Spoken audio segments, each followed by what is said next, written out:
గదా తన కొరకు నువ్వు చెబితే దైవానివే, తన గూర్చి నువ్వు చెబితే దైవానివే. నీ కొరకు చూశాడు ఆ దేవుడే, నీ కొరకు చూశాడు ఆ దేవుడే. ప్రభునందు ప్రియమైన దేవుని పిల్లారా, ప్రపంచానికి తెలియని ఉత్తర ధ్రువ ప్రకాశం అంశం పేరు మరొకసారండి. ప్రపంచానికి తెలియని ఉత్తర ధ్రువ ప్రకాశం అనే ఆలోచనాత్మకమైన జ్ఞానంతో కూడిన అంశాన్ని పరిశుద్ధ గ్రంథం నుంచి కొద్ది నిమిషాలు మనమంతా ఆలోచన చేద్దామండి. ప్రపంచానికి ఉత్తర ధ్రువ ప్రకాశం గురించి తెలుసుకోవలసిన అవసరం ఏముంది?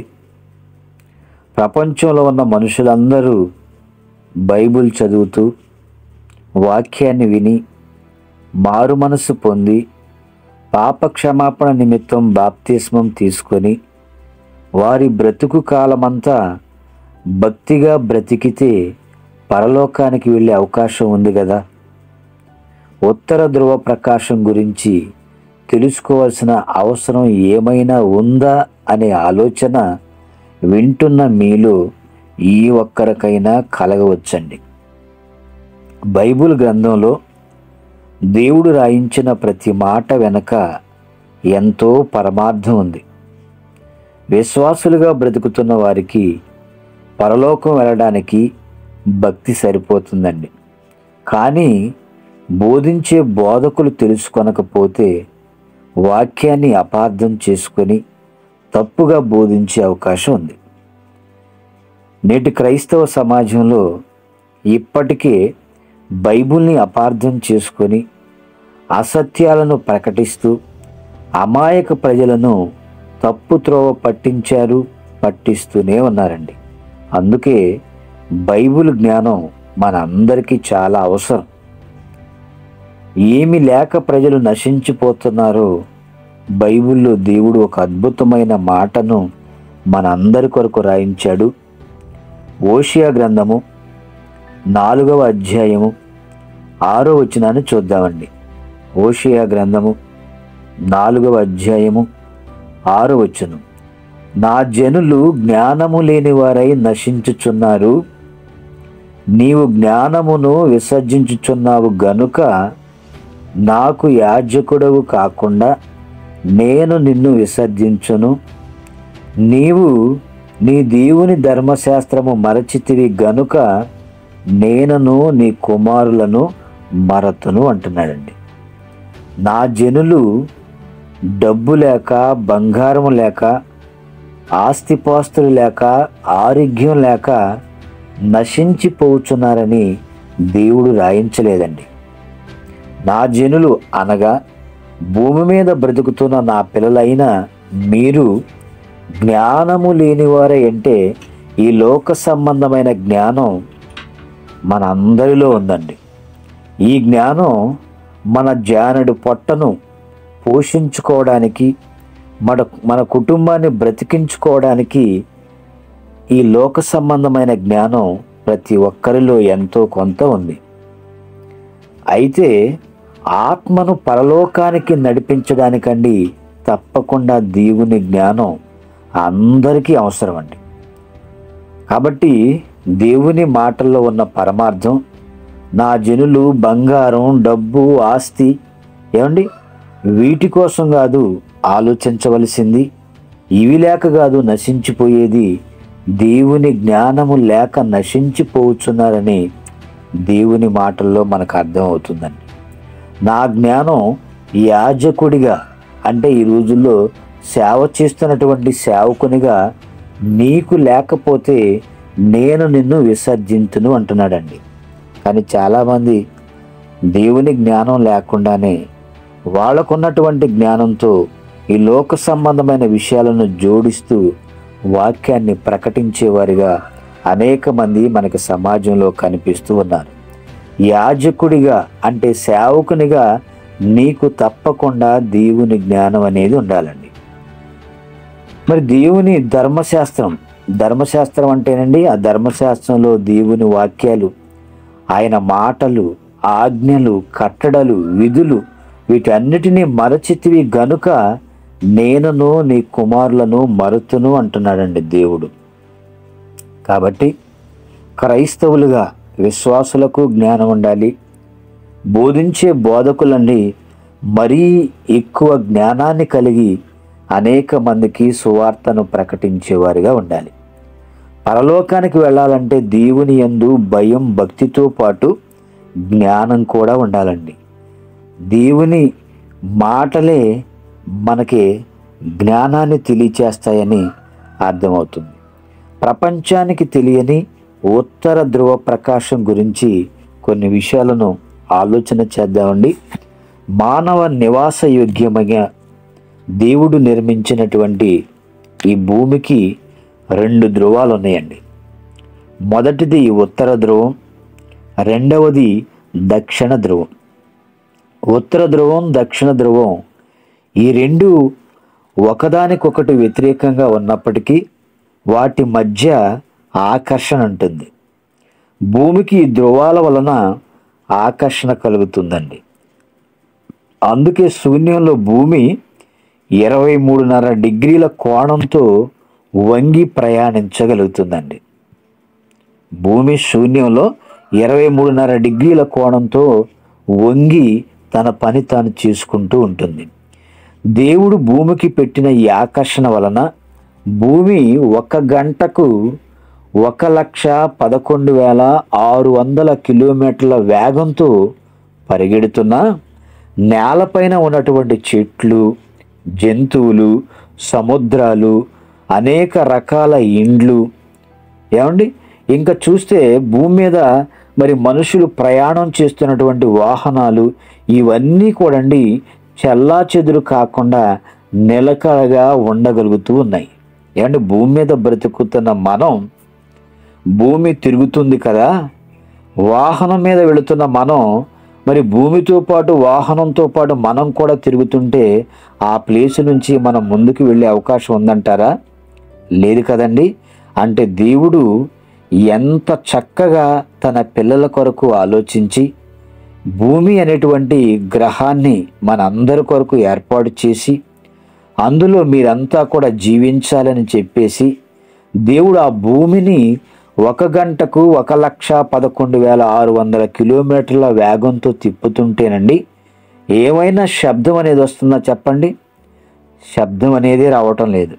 మన పక్క నుంచి ఎవరైనా సైలెన్సర్ పీకిన బండిని వేసుకెళ్తుంటేనండి ఎంతో భయంకరమైన శబ్దం వస్తూ ఆ సౌండ్ పొల్యూషన్ పడనవారు, తిట్టుకునేవారు కూడా ఉంటారు.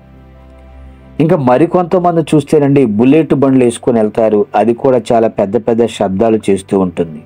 మన పక్కన ఆటో కానీ, కారు కానీ, బస్సు కానీ, లారీ కానీ వెళుతున్నప్పుడు మన దగ్గరకు వచ్చి హార్న్ కొట్టినప్పుడు మనం వాళ్ళని తిట్టుకునేలా ఆలోచన చేస్తూ ఉంటాం. అలాగే ట్రైన్ కానీ, ఆకాశంలో ఎగురుతున్నటువంటి ఫ్లైట్లు, విమానాలు కానివ్వండి, వీటి నుంచి మరి భయంకరమైనటువంటి శబ్దాలు వస్తూనే ఉంటాయి. మరి ఈ శబ్దాల కంటే కూడా మరి ఎక్కువ వేగంతో భూమి 1,11,600 కిలోమీటర్ల వేగంతో తిరుగుతున్నప్పుడండి దేవుడు సౌండ్ రానివ్వకుండా, నా పిల్లలందరూ భూమి మీద ఉన్నారు, వాళ్ళకి ఎటువంటి డిస్టర్బెన్స్ కలగకుండా ఆ భూమిని మ్యూట్లో పెట్టి శబ్దము లేకోకుండా దేవుడు అంత వేగంతో తిప్పుతున్నాడంటే మనందరినీ దేవుడు ఎంతగా ప్రేమించాడో ఆలోచించండి. అంటే భూమి మీద ఉన్నటువంటి చెట్లు కానీ, భవనాలు కానీ, జంతువులు, సముద్రాలు, సముద్రంలో ఉన్నటువంటి నీరు, ఇవన్నీ కూడా నిలకడగా ఉండగలుగుతున్నాయంటేనండి దేవుని మహాశక్తి ఎంత అద్భుతంగా పనిచేస్తుందో మనమంతా ఆలోచించాలండి. అయితే ఉత్తర ధ్రువ ప్రాంతాలలోనండి మన కంటికి ఆనందాన్నిచ్చే కొన్ని రంగులతో కూడిన ప్రకాశమైన వెలుగులు కనిపిస్తూ ఉన్నాయండి. ఇవి ఏర్పడడానికి ఒక ప్రత్యేకమైన కారణం కూడా ఉంది. మనం నివసిస్తున్న ఈ భూమి సూర్యునికి సుమారుగా 150 మిలియన్ల కిలోమీటర్ దూరంలో 3వ గ్రహంగా ఉన్నదనమాట. సూర్యుని నుండి వెలువడే కాంతి మనం ఉన్న ఈ భూమిని చేరడానికి సుమారుగా 8 నిమిషముల 20 సెకండ్ల సమయం పడుతుంది. కానీ మనం దీనిని 8 నిమిషాలనే మనం మాట్లాడుకుంటూ ఉంటాం. అంటే కాంతి మనమున్న భూమిని చేరడానికి 8 నిమిషాల 20 సెకండ్ల సమయం పడుతుంది. అయితే మరి సూర్యగోళం నుండి వెలువడే భయంకర ప్లాస్మా కిరణాలు విశ్వంలో ప్రయాణిస్తూ ఉన్నాయి. ప్లాస్మా కిరణాలు అంటేనండి, ప్రకృతిలో పదార్థం అనేది మనకి 3 స్థితిల్లో లభిస్తూ ఉంటుంది. మొదటిగా ఘనస్థితి, ద్రవస్థితి, వాయుస్థితి. అలాగేనండి ఈ ప్లాస్మా కిరణాలు అనేవి ఒక పదార్థం యొక్క 4వ స్థితిగా మనకు కనిపిస్తూ ఉంటాయి. ఈ ప్లాస్మా అయానీకరణ స్థితిలో ఉంటుందండి. ఇది చాలా వేడిగా ఉండేటువంటి ఒక వాయువుగా మనకు కనిపిస్తూ ఉంది. ఈ ప్లాస్మా కిరణాలను ఎక్కడెక్కడ ఉపయోగిస్తారు అంటే, వైద్య శాస్త్రంలో క్యాన్సర్ కణాలను నాశనం చేయడానికి ఈ ప్లాస్మా కిరణాలను ఉపయోగిస్తూ ఉంటారండి.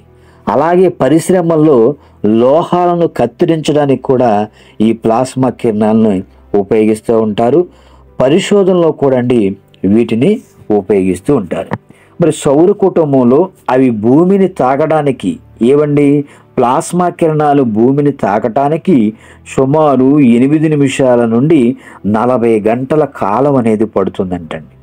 మరి నిమ్మళంగా ఉన్నటువంటి సముద్రంపై తుఫాను సమయంలో పెద్ద పెద్ద అలలు ఏ విధంగా అయితే ఎగిసి పడుతూ ఉంటాయో, అదేవిధంగా సూర్యగోళంపై అగ్ని తుఫానుల సుడిగాలుల పైకి ఈ ప్లాస్మా కిరణాలు అనేవి ఎగిసి పడుతూ ఉంటాయండి.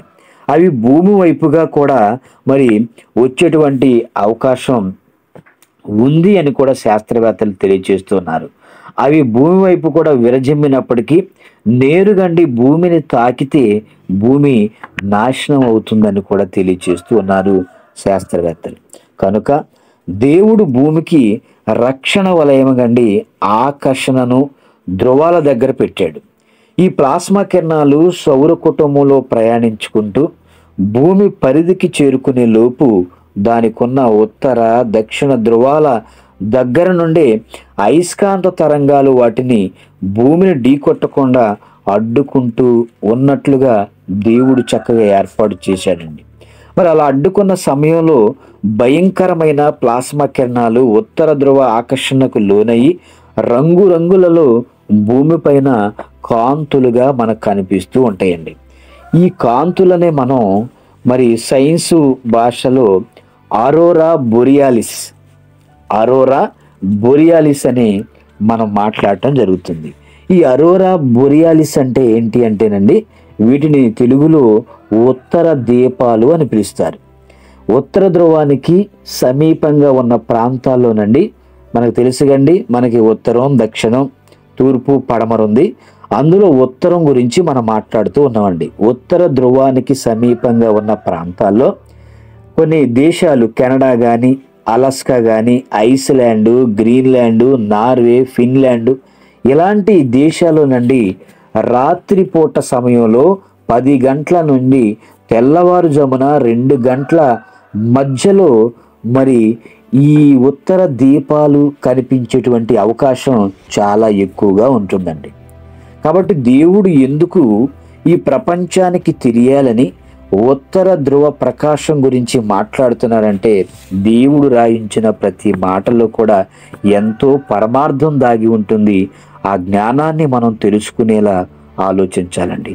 ఈ అరోరా బొరియాలిస్ మరి దీనికి శాస్త్ర ప్రపంచం భూమి యొక్క అయస్కాంతత్వం కారణమని, అందుకే ఉత్తర ధ్రువంలో రంగురంగుల కాంతులు కనబడతాయని వాళ్ళ మాటల్లో వాళ్ళు చెప్తూ ఉన్నారండి. ఎందుకంటే వాళ్ళు దేవుణ్ణి నమ్మరు కదా.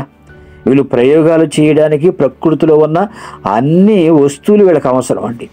కానీ వీటిని చేసింది దేవుడని మాత్రం వాళ్ళు నమ్మే పరిస్థితి లేదు. కానీ దేవుడే ఈ భూమిని రక్షించడానికి ఒక కవచంలా వాటిని ఉంచాడు అని శాస్త్రవేత్తలు అంగీకరించలేకపోతున్నారండి. అయితే ఈ అరోరా బొరియాలిస్ అనగా ఉత్తర ధ్రువ ప్రకాశం కొరకు బైబిల్ను చదివే క్రైస్తవులకు తెలుసుకోవాల్సిన అవసరం ఏముంది అని అనేక మంది ప్రశ్నించుకోవచ్చండి.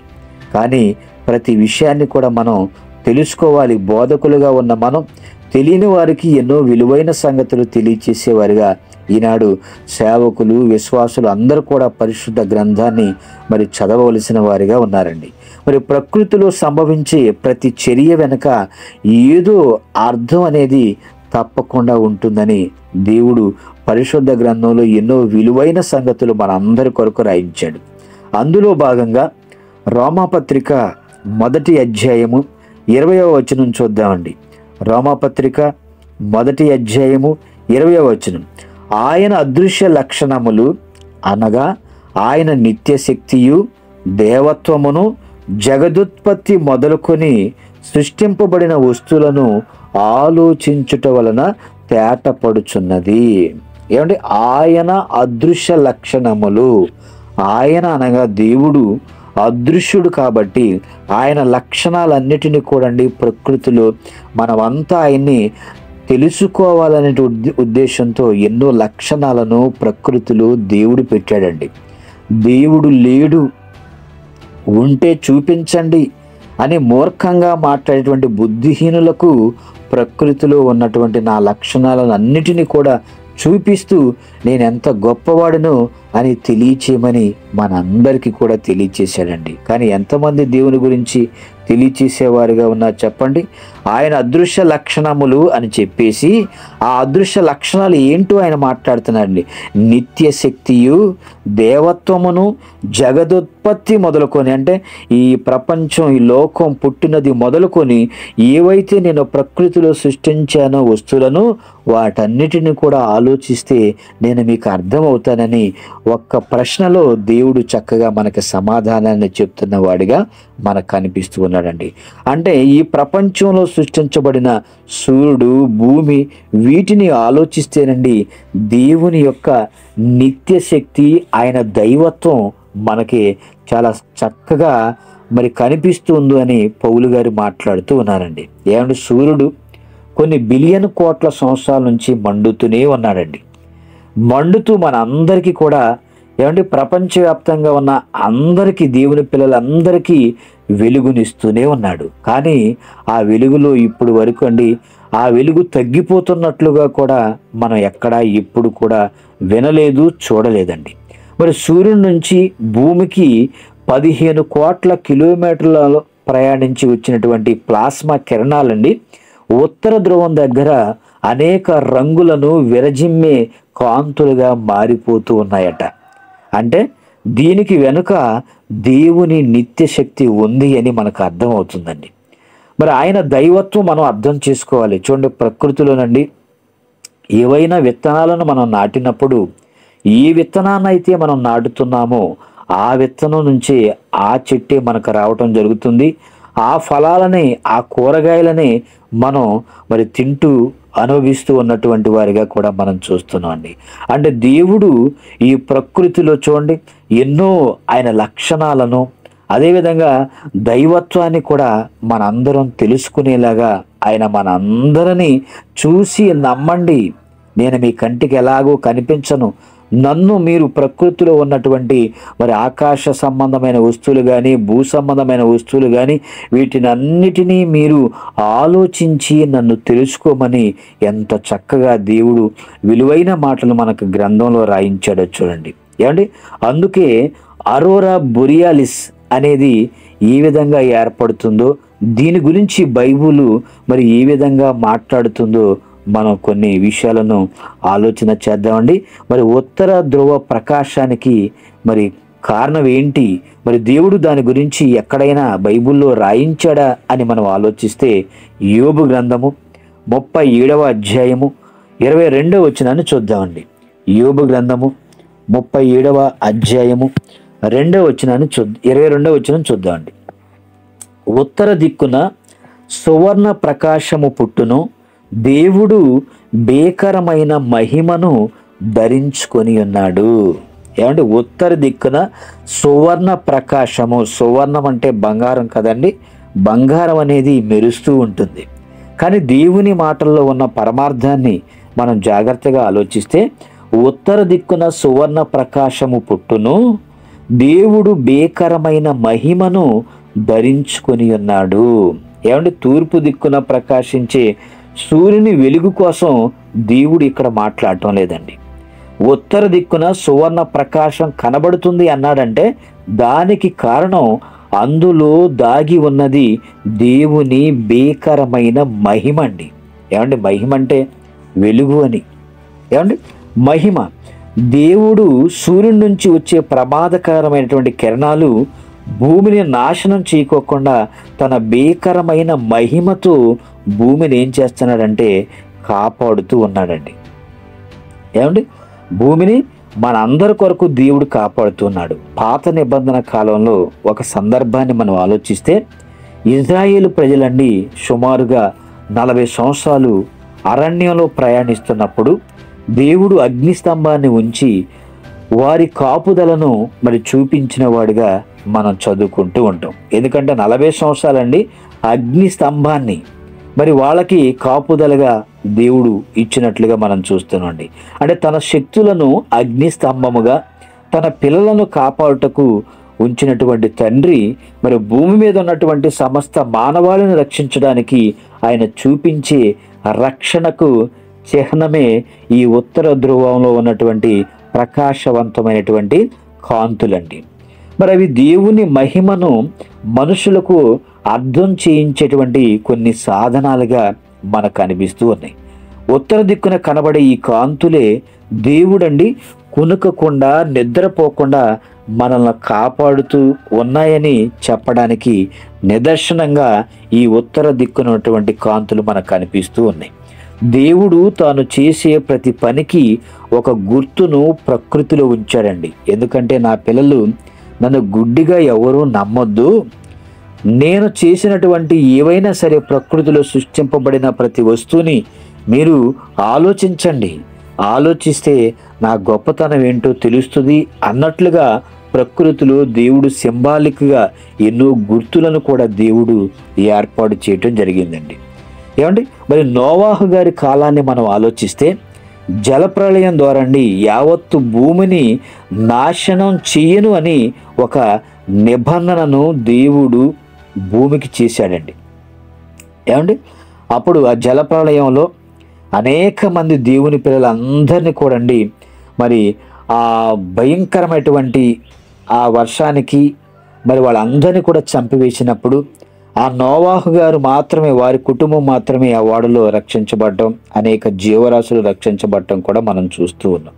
అయితే దేవుడు జల ప్రళయం ద్వారా ఏమండి అంత భయంకరమైనటువంటి ప్రళయాన్ని సృష్టించిన దేవుడు తన పిల్లలు చచ్చి శవాలయ్యి నీటి మీద తేలి ఏమండి వాళ్ళు ఉన్నప్పుడండి దేవుడు చూసి చాలా బాధపడిపోయి ఇక అన్నటికీ కూడా ఇలాంటి మహాభయంకరమైనటువంటి మరి జల ప్రళయాన్ని నేను భూమి మీదకు రప్పించను అని దేవుడు మరి ఆయన పశ్చాత్తాప పడినట్లుగా ఏమండి ఆయన మన కోసం చింతించిన వాడిగా మరి ఆయన మనకు కనిపిస్తూ ఉన్నారు.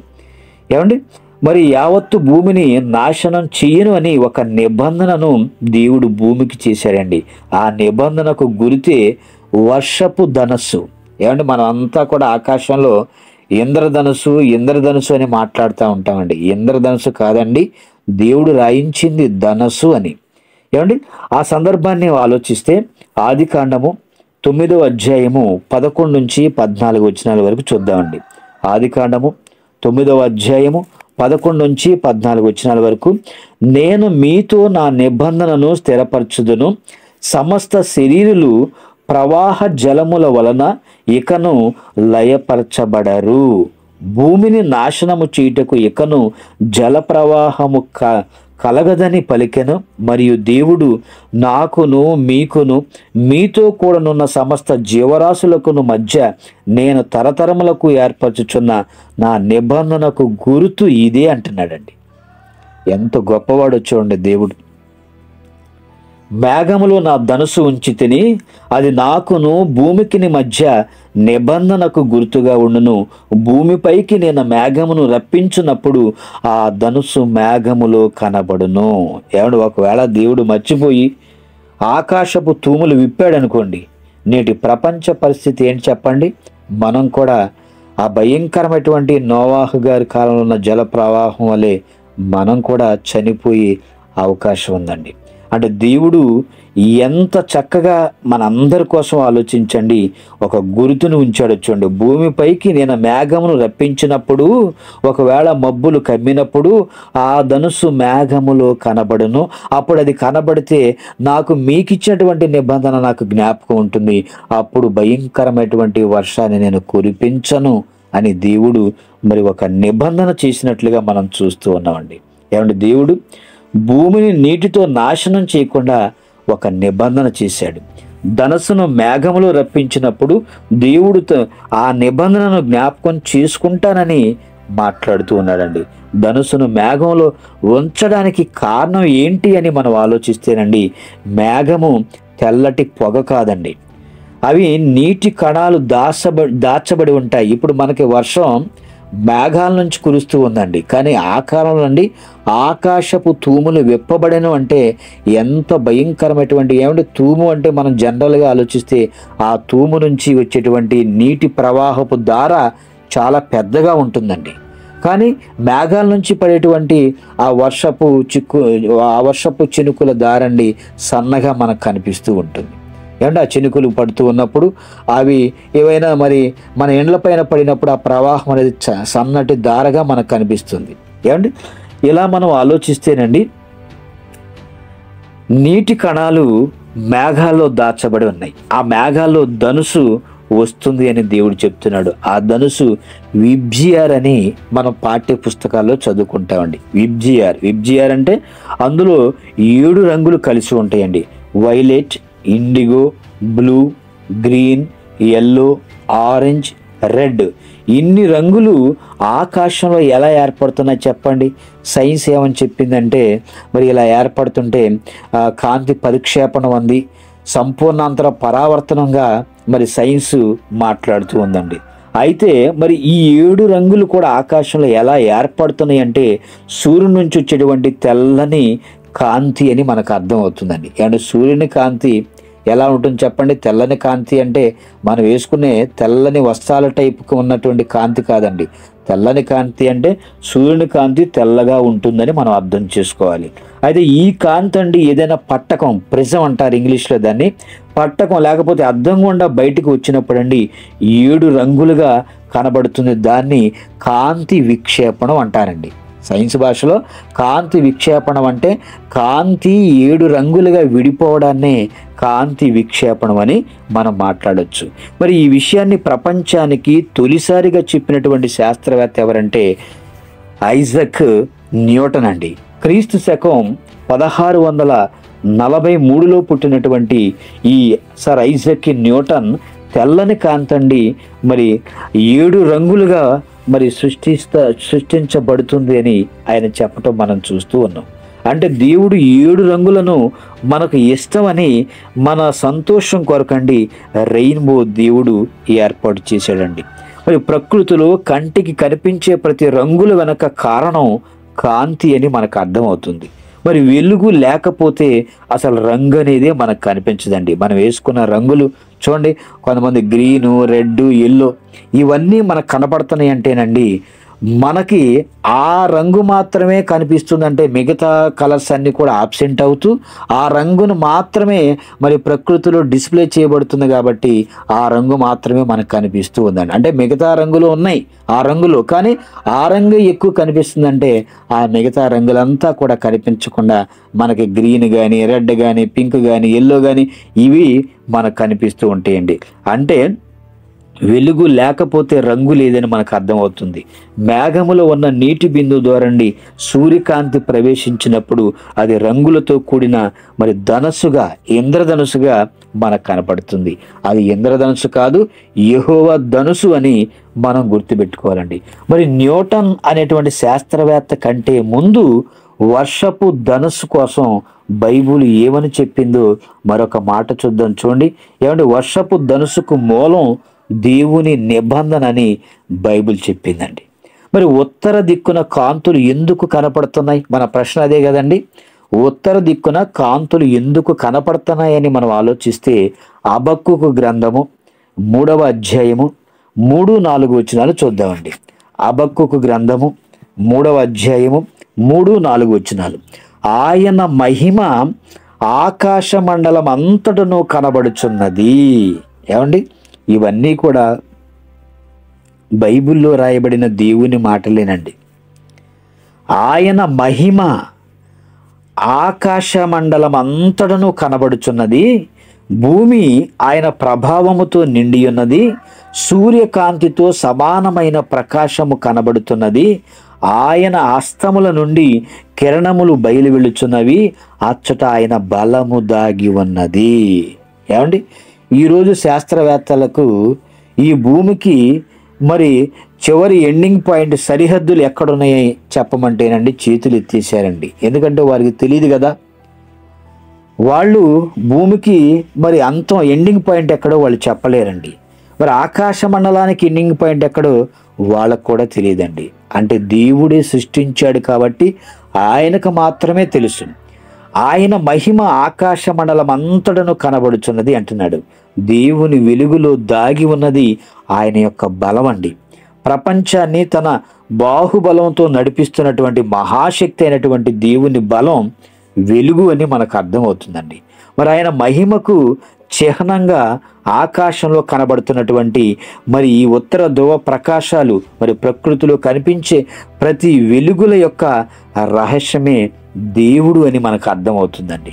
మరి ఈ వెలుగును చూసి దేవుని యొద్దకు మనం రావాలని దేవుడు అనుకుంటూ ఉన్నాడండి. ఏమండి, మనం ఆదికాండం 1వ అధ్యాయంలో చదువుకుంటే మరి ఎన్నో విషయాలు మనకి దేవుడు మరి మొదటి దినాన 2వ దినాన ఎన్నో మన అందరి కోసం చేశాడు అన్నట్లుగా అధ్యాయంలో మనం చదువుకుంటూ ఉంటామండి. అంటే మనం అంతా కూడా వెలుగును చూసి దేవుని యొద్దకు మనం రావాలని దేవుడు అనుకుంటూ ఉన్నాడండి. ఏమండి, చీకట్లో ప్రయాణం చేయాలంటే మనకు తప్పకుండా వెలుగు ఉండాలండి. వెలుగు ఉంటేనే మనం చీకట్లో ప్రయాణం చేయగలం. వెలుగు లేకపోతే మనం ప్రయాణం చేయలేం కదండి. అలాగేనండి, మరి మరొక మాటను దేవుడు రాయించాడు చూడండి. దానియేలు గ్రంథము 2వ అధ్యాయము 22వ వచనాన్ని చూద్దామండి. దానియేలు గ్రంథము 2వ అధ్యాయము 22వ వచనం.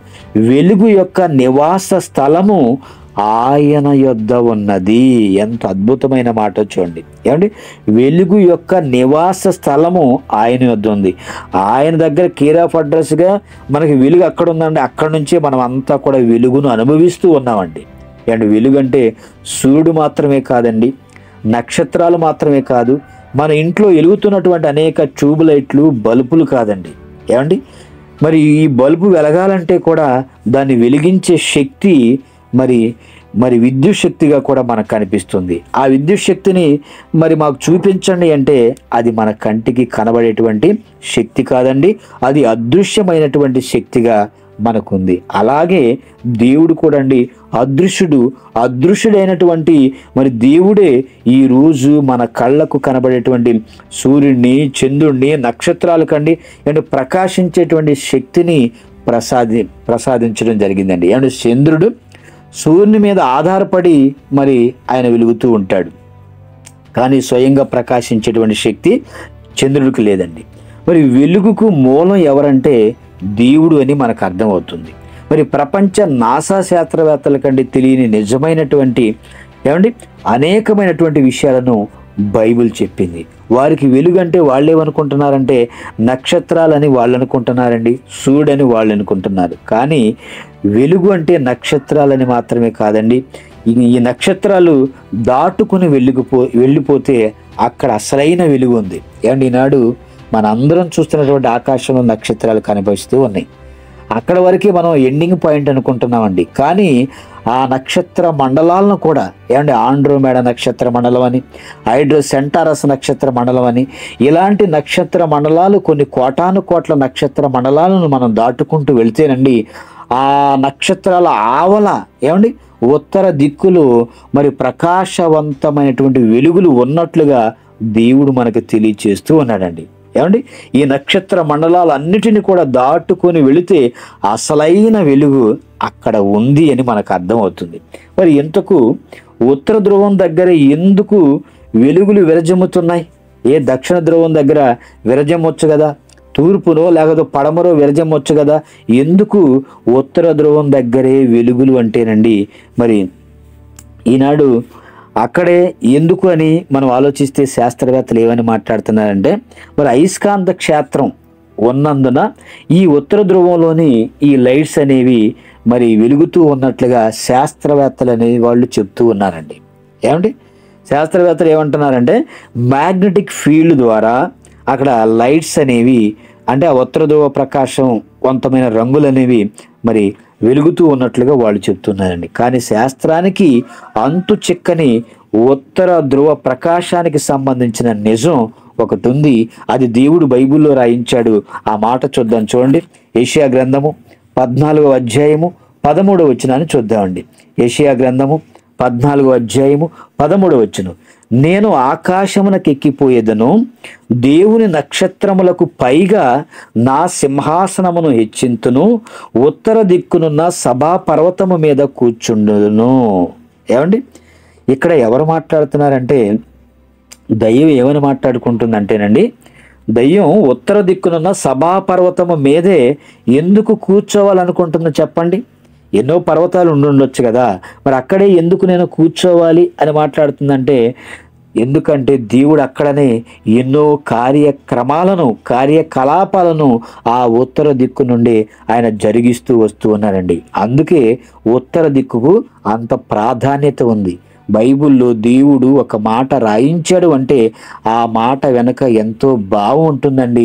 ఆ భావం తెలుసుకోవడానికి కూడా బైబిల్ ఆన్సర్ టు ది బైబిలే తప్ప ప్రకృతిలో ఏటిని కూడా మనం చూసి, మనుషులు రాయబడిన పుస్తకాల్లో చూసి మనం నేర్చుకోవాల్సిన అవసరం కూడా లేదండి.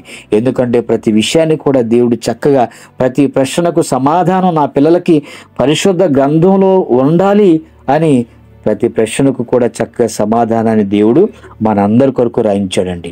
ఏమంటే నిజంగా దేవుడు ఆయన కార్యకలాపాలను ఉత్తర దిక్కున ఉన్నటువంటి ఆ సభాపర్వతం మీదే కూర్చొని చేస్తున్నాడని మనం ఆలోచిస్తేనండి, యోబు గ్రంథము 23వ అధ్యాయము 9వ వచనాన్ని చూద్దామండి. యోబు గ్రంథము 23వ అధ్యాయము 9వ వచనం, ఆయన పనులు జరిగించు ఉత్తర దిశకు పోయినను అంటున్నాడండి. ఆయన పనులు జరిగించు ఉత్తర దిశ అని ఆయన మాట్లాడుతున్నాడు. అంటే దేవుడు పనులు జరిగించేది ఉత్తర దిశ అని మనకి ఇక్కడ రాయబడి ఉందండి. ఏమంటే దేశాన్ని వెళ్ళే నాయకులు చూడండి, వారికి ఎన్నో గృహాలు ఉన్నప్పటికీ, గెస్ట్ హౌస్లు ఉన్నప్పటికీ వారి పరిపాలన చేయడానికి ఒక కార్యాలయాన్ని, ఒక ఆఫీసును వాళ్ళు ఏర్పాటు చేసుకుంటారండి. ఈనాడు మనం రాష్ట్ర వ్యాప్తంగా చూస్తే అసెంబ్లీలోనండి అనేక మంది మరి ఎమ్మెల్యేలు, అనేక మంది కొంతమంది ప్రముఖులు కూర్చొని అక్కడ ప్రజలకు ఉన్నటువంటి సమస్యల గురించి మాట్లాడుకుంటూ ఉంటారు. అదే దేశవ్యాప్తంగా చూస్తేనండి మరి పార్లమెంట్లో మరి ఎంపీలు అనేక మంది మరి గొప్పవారు కూర్చొనండి అక్కడ మరి దేశ పరిపాలనకు ఈ విధంగా మరి కొన్ని సలహాలు, సూచనలు తీసుకోవాలో వారి సమక్షంలో తీసుకొని అక్కడి నుంచి పరిపాలన జరిగించేవారిగా మనం చూస్తూ ఉన్నామండి. అలాగేనండి ఈ లోకంలో ఒక ఆఫీస్ అనేది నాయకులకు ఎలాగ అవసరమో అలాగే దేవుడు కూడా అండి ఉత్తర దిశ నుండి తన పనులను జరిగిస్తూ వస్తున్నవాడిగా మనకి అర్థమవుతుంది. అందుకే ఉత్తర దిక్కునున్న సభాపర్వతం అని దేవుడు రాయించాడండి. యెషయా గ్రంథము 4వ అధ్యాయము 5వ వచనాన్ని చూద్దామండి. యెషయా గ్రంథము 4వ అధ్యాయము 5వ వచనం, సియోను కొండలోని ప్రతి నివాస స్థలము మీదను దాని ఉత్సవ సంఘముల మీదను పగలు మేఘ ధూమములను రాత్రి అగ్నిజ్వాల ప్రకాశమును యెహోవా కలుగజేయను. ఏమండి రాత్రి అగ్నిజ్వాల ప్రకాశమును కలుగజేసేది దేవుడేనంటండి. ఏమండి చందమామ మనకు కనిపించినప్పుడు ఆకాశంలో నక్షత్రాల ద్వారా కూడా కొంత వెలుగు అనేది మనకు కనిపిస్తుందండి. ఆ వెలుగులో కొంచెం మనం ప్రయాణం చేయడానికి కూడా అవకాశం ఉంటుంది. ఏమంటే కాలినడకన వెళ్ళే వారికి ప్రయాణం చేసేటువంటి అవకాశం ఉంటుంది. వాహనాలపైన లైట్లు లేని వాళ్ళు కూడా అండి మరి మెల్లగా ప్రయాణం చేసేటువంటి అవకాశం కూడా ఉంటుంది. అయితే ఇక్కడ రాత్రి అగ్నిజ్వాల ప్రకాశమును యెహోవా కలుగుజేయని అంటున్నాడు. అంటే ప్రకృతిలో ఈ అగ్నిజ్వాల ప్రకాశములైనా సరే కలుగు చేసేది దేవుడు అని మనకు అర్థమవుతుందండి. అంతేకాకుండా మరి సమీపింపరాని వెలుగు యెహోవా చుట్టూ ఉంది. ఆ వెలుగు ఆశ్చర్యకరమైనదండి. ఏమంటే దేవుని దగ్గరికి మనం వెళ్ళాలంటేనండి ఆయన చుట్టూ సమీపింపరాని వెలుగు అంటండి. ఏమంటే ఆ వెలుగుని అసలు మన కళ్ళతో చూస్తే మనం తట్టుకుంటామో అంత శక్తి దేవుడు మనకి ఇచ్చాడో లేదో, కానీ సమీపింపరాని తేజస్సులో ఆయన మాత్రమే వసించుచు అని రాయబడి ఉంటుందండి. ఏమండి, సమీపింపరాని తేజస్సు అంటే అసలు ఆయన దగ్గరికి వెళ్ళడానికి కూడా అవకాశం అనేది లేదు. దేవదూతలే వాళ్ళకు ఉన్నటువంటి 6 రెక్కలతో ఏమండి మరి కప్పుకుంటూ దేవుణ్ణి చూడలేక మరి ఆయన స్తుతించేటువంటి వారిగా కనిపిస్తూ ఉన్నారు దేవదూతలు. అలాంటప్పుడు మనమండి సమీపింపరాని తేజస్సు అంటున్నారంటే, ఈరోజు చాలామంది మాట్లాడుతూ మరి దేవుని వెలుగు చూశాను, అదేవిధంగా దేవుని స్వరాన్ని నేను విన్నాను. ఏమంటే పౌలు గారే మరి ఆ దర్శనంలోనే ఆ పౌలు గారండి మరి యేసుక్రీస్తు వారు మరి ఆయనకు ప్రత్యక్షమైనప్పుడు ఆ వెలుగును చూసినప్పుడే పౌలు గారికి కళ్ళు పోయాయండి. కానీ ఈరోజు చాలామంది నేను మంచి గొప్ప వెలుగు చూశాను, ఆ వెలుగులో మరి యేసు ప్రభు వారు వచ్చి నాతో మాట్లాడారు, పలానా ప్రాంతానికి వెళ్ళి సువార్త ప్రకటించమని చెప్పారు, అందుకని మీ ప్రాంతానికి వచ్చానని ఏవో కొన్ని మాటలు చెప్పేవారిని కూడా మనం చూస్తూ ఉన్నామండి. అంటే వెలుగు అనేది చాలా ఆశ్చర్యకరమైనది. ఎలా ఆశ్చర్యకరమైందంటేనండి, చీకటిలో ఉన్నటువంటి వారిని మరి వెలుగు మరి చూసేటప్పటికీ అది ఆశ్చర్యకరంగా మనకు అనిపిస్తూ ఉందండి. ఆ మాట చూడండి, పేతురు గారు రాసిన మొదటి పత్రిక 2వ అధ్యాయము 9వ వచనాన్ని చూద్దామండి. పేతురు గారు రాసిన మొదటి పత్రిక 2వ అధ్యాయము 9వ వచనం, మీరు చీకటిలో నుండి ఆశ్చర్యమైన తన వెలుగులోనికి మిమ్మల్ని పిలిచిన దేవుని పిలుపు నిమిత్తమే మనం అంతా కూడా చీకటి అంటే పాపంలో బ్రతుకుతున్న మనం ఆశ్చర్యకరమైనటువంటి వెలుగు అంటే బాప్తిసం ద్వారా మనం అంతా కూడా క్రీస్తులోకి వచ్చి మరి వెలిగింపబడి చాలా మంది మధ్యలోనే ఆరిపోతూ ఉన్నారండి. వెలుగుతూ ఉండాలి తప్ప మన జీవిత పర్యాంతం వరకు కొంతమంది ఆర్పేసుకొని మరలా చీకట్లో జీవించేవారు అనేక మంది మనకి క్రైస్తవుల్లో కూడా కనిపిస్తూ ఉన్నారు. అంటే వెలుగులో ఆశ్చర్యం ఉందని మనకు అర్థమవుతుందండి. ఆశ్చర్యకరమైన తన వెలుగు అన్నాడంటే ఈ వెలుగులో నుండి కాంతులు, జీవము ఎంతో మరి గొప్పదిగా మనకు కనిపిస్తూ ఉంది. మరి ఈ లోకాలన్నిటినీ బ్రతికించే శక్తి అండి ఆ వెలుగులోనే ఉంది అని మనకు అర్థమవుతుందండి. మరి ఆ వెలుగు ఉన్న స్థానం ఉత్తరం, అది మన తండ్రి కూర్చున్నటువంటి స్థానం అండి. మరి ఈ భూమిపై సూర్యకాంతి ప్రతి మనిషికి కూడా కావాలి. జంతువులకి, చెట్లకు, పక్షులకు, మనుషులకు అందరికీ అండి సూర్యుడి నుంచి వచ్చేటువంటి కాంతి అవసరమేనండి. మరి దేవుని దివ్య ప్రకాశము మనిషికి మరి అవసరం లేదంటారా? దేవుడు సృష్టించినటువంటి వస్తువుల నుంచి వచ్చేటువంటి కాంతులే మనకు అవసరమైనప్పుడు మరి దేవుని మరి దివ్యమైన ప్రకాశము మనిషికి వద్దా అని మనం ఆలోచిస్తేనండి అందరికీ కూడా మరి ఆ ప్రకాశం అనేది కావాలి. ఆ వెలుగు ద్వారే మనం ప్రకాశిస్తూ ఉండాలండి. కీర్తనల గ్రంథము 36వ అధ్యాయము 9వ వచనాన్ని చూద్దామండి. కీర్తనల గ్రంథము 36వ అధ్యాయము 9వ వచనం, నీ యొద్ద జీవపు ఊట కలదు, నీ వెలుగును పొందియే మేము వెలుగును చూచుచున్నాము అంటున్నాడండి. చూసారండి, మీ వెలుగు అంటే దేవుని దగ్గర వెలుగు ఉంది, వాటిని మనం అంతా కూడా పొందియే వెలుగును చూచుచున్నాము. ఈరోజు మనం వెలుగు చూడాలంటే దేవుడు మనకు నేత్రాలను ఇచ్చాడండి. ఈ నేత్రాల ద్వారా మనం వెలుగును చూస్తున్నాం. కానీ కళ్ళు లేని వారు చూడండి, వాళ్ళు ఎప్పుడు కూడా కళ్ళు లేనప్పుడు వాళ్ళకి అసలు ఈ ప్రపంచం ఎలా ఉంటుందో కూడా తెలియదండి. చివరికి వాళ్ళు ఎలా ఉంటారో కూడా వాళ్ళకు తెలియదు. కానీ దేవుడు మన అందరికీ చక్కగా కళ్ళు ఇచ్చాడు. మరి ఈ కళ్ళను మనం మన పనుల కోసం ఉపయోగిస్తున్నామే తప్ప పరిశుద్ధ గ్రంథాన్ని చదివి ఆ జ్ఞానాన్ని తెలుసుకొని అనేక మందికి తెలియచేసేవారిగా మనలో కొద్ది మందిగానే కనిపిస్తూ ఉన్నారండి. నీ వెలుగును పొందియే మేము వెలుగుచున్నామంటారు. అంటే తండ్రిలో జీవపు ఓట ఉంది. చూడండి, బైబిల్ చదువుతున్నప్పుడు అండి ఎన్నో విలువైన సంగతులు మనకి అందులో ఉన్న పరమార్థపు మాటలు మనకి చక్కగా ఓటలాగా ఊరుతూ ఉంటాయండి. ఈ మాట నేను ఎలా చెప్పాలి, దీని పరమార్థం ఎలా ఉంది, అలాంటి జ్ఞానాన్ని ఒక్క వచనం చదివినా ఆ వచనంలో ఉన్నటువంటి పరమార్థాన్ని ఆలోచిస్తేనండి మరి మనకి ప్రతి విషయాన్ని కూడా దేవుడు చక్కగా తెలియచేస్తూ ఉంటారు. సూర్యుని వెలుగు భూమికి జీవం అని మనం అనుకుంటున్నామండి.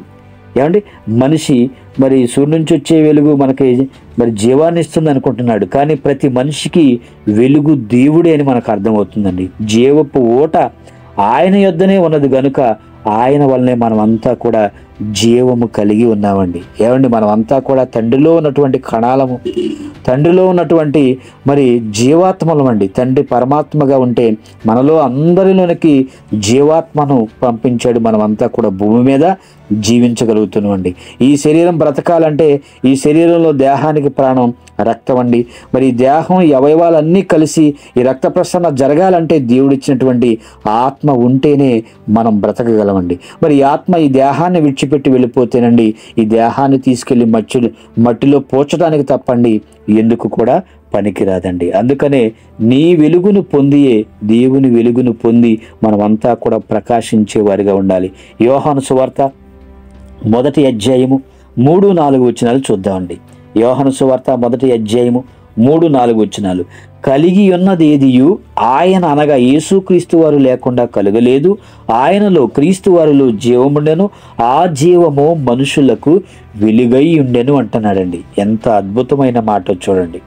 ఒక మహాప్రకాశం మరో ప్రకాశాన్ని లోకానికి పంపించిందండి. తండ్రి అయిన దేవుడు ఒక మహాప్రకాశంగా సభాపర్వతం మీద కూర్చొని ఉంటూ ఆయన కార్యకలాపాలను జరిగిస్తూ ఆయన మరొక ప్రకాశాన్ని తన ప్రియకుమారుడైనటువంటి యేసుక్రీస్తు వారిని ఈ లోకానికి సర్వమానవాళి కొరకు పంపించడం జరిగిందండి. మరి ఆ ప్రకాశం సూర్యుడని చాలామంది అనుకుంటున్నారండి, లేకపోతే ఉత్తర ధ్రువంలో ఉన్నటువంటి ప్రకాశం అని అనుకుంటున్నారండి, మరి కొన్ని సప్తర్షి నక్షత్ర మండలాలను అనుకుంటున్నారండి. ఆ వెలుగు ఎవరంటే 2000 సంవత్సరాల క్రితం ఈ లోకానికి అరుదించినటువంటి మహా వెలుగు ఈ యేసుక్రీస్తు వారండి. మరి మనుషులు ఈ లోకంలో వచ్చేటువంటి ఇంద్రధనుసును చూసి ఆకాశంలో మురిసిపోతూ ఉన్నారండి. కానీ నార్థన్ లైట్స్ అంటే ఉత్తర ధ్రువ ప్రకాశ రంగులను చూసి ఆశ్చర్యపోతున్నారు. కానీ నిజమైన వెలుగు ఈ లోకంలోనికి అడుగు పెట్టడం జరిగింది. ఆయనే యేసుక్రీస్తు వారండి. మరి సూర్యుని వెలుగు ప్రకృతికి జీవం అయితే యేసుక్రీస్తు వారిలో ఉన్న వెలుగు మనుషులందరినీ బ్రతికిస్తూ ఉందండి. చాలామందిలో క్రీస్తు వారి వెలుగు లేదండి.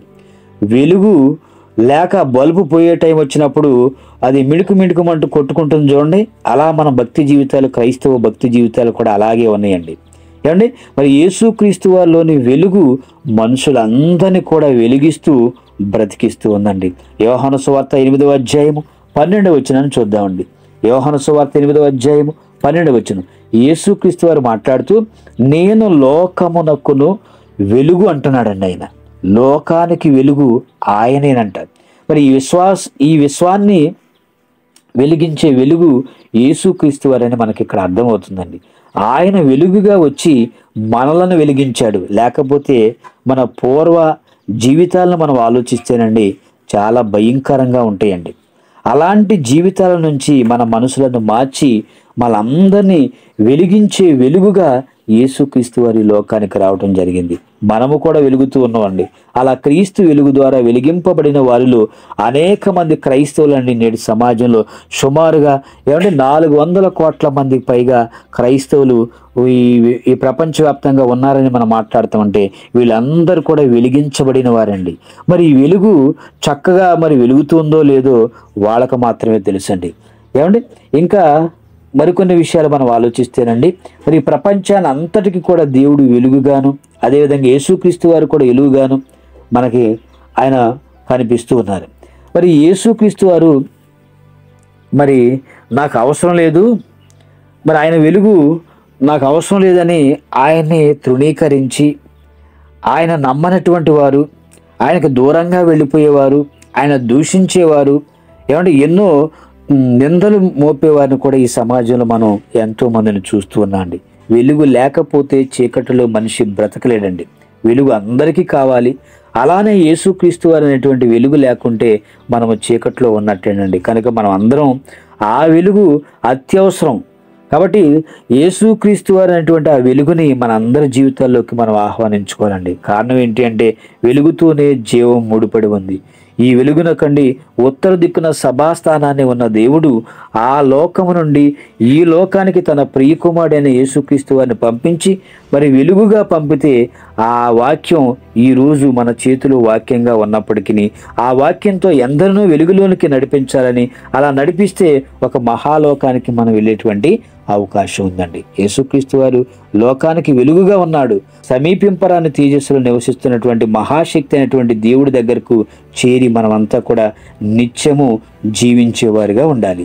మరి లోకంలోని సూర్యకాంతికి మించిన వెలుగు ఎక్కడ ఉంది అని మనం ఆలోచిస్తేనండి ప్రకటన గ్రంథము 21వ అధ్యాయము 23 వచనాన్ని చూద్దామండి.